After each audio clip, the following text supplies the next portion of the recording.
In this video, I'm going to teach you how to use the Excel switch function.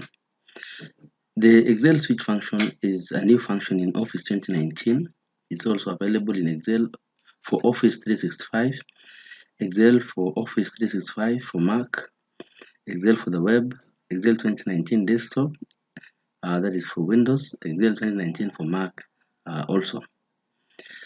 The switch function evaluates one value, that is the expression for our case, that is the rating, against a list of values and returns the result corresponding to the first matching value.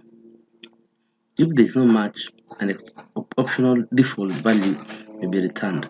In our case, we want to return where there is 1, we return poor, where there is 2, we return okay, where there is 3, we return good.